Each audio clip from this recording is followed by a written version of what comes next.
los podcasts de BBVA.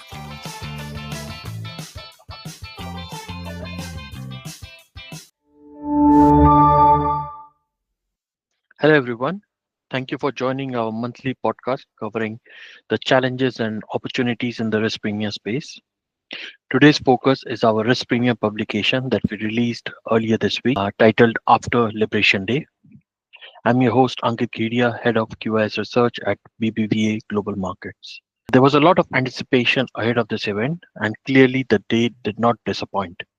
S&P one day at the money volatility jumped to its highest level on record outside recessions, while the US policy uncertainty index jumped to its highest 5-day moving average levels.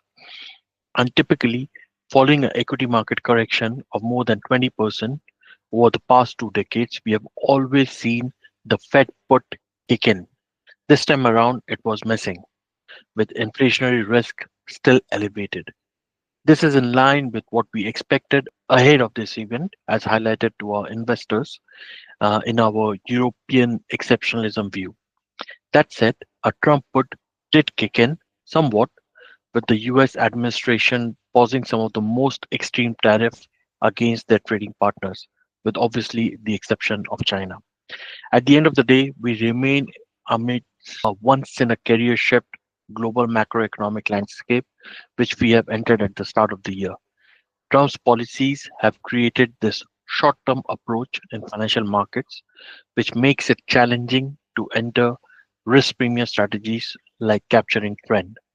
Defensive strategies clearly worked well over the past 2 weeks, although to enter new long volatility trades with vol still elevated could be painful as we get back to normal market regime.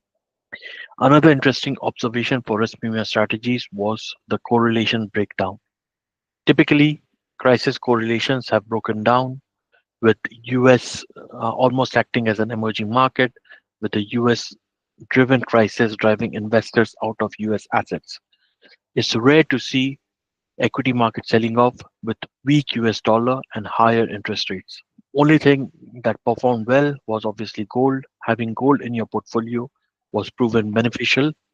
Asset allocator strategies that include gold has done well, but long gold seems to now have replaced Magnificent Seven as one of the most crowded macro trade. In our monthly risk premium outlook publication, we dare to enter a contrarian trade to be long FX carry strategy, particularly in LATAM. Carry strategies have been the worst performing over the past month, mainly due to their short vol nature. Despite the Atlanta Fed's GDP Now index currently suggesting that the US GDP should contract by 2%, we believe a global recession can be avoided. And if we do not have an imminent recession, we should see volatility reset lower over the coming weeks. In such a scenario, we believe investors could benefit from entering carry trades.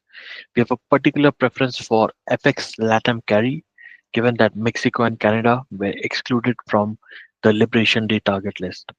The short term rate differential between Brazil, Mexico, and the United States is still quite high, and global asset reallocation away from US dollar should support the flow momentum into FX carry trades in our view. Current expected returns normalize of carry trades normalize with recent volatility could still suggest a challenging environment for carry trades, although like us, if you expect volatility to normalize over the coming weeks, then now may be a good time to consider such trades.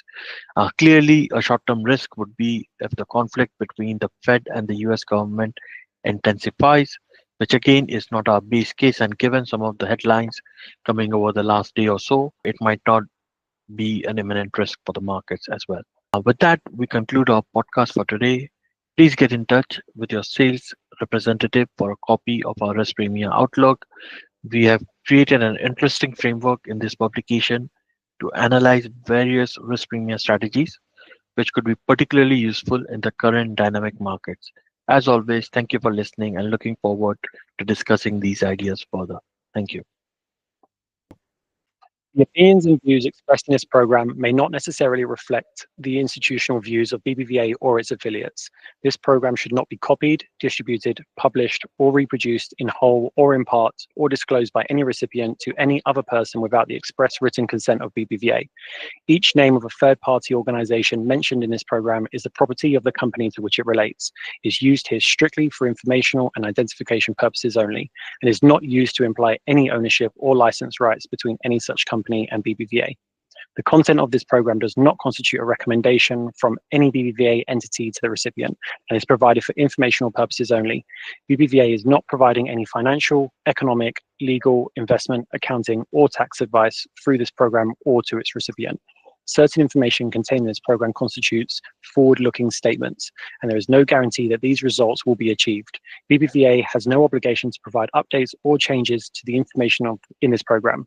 Past performance does not guarantee future results, which may vary. Neither BBVA nor any of its affiliates makes any representation or warranty, express or implied, as to the accuracy or completeness of the statements or any information contained in this program, and any liability therefore, including in respect or direct, indirect, or consequential loss or damage, is expressly disclaimed.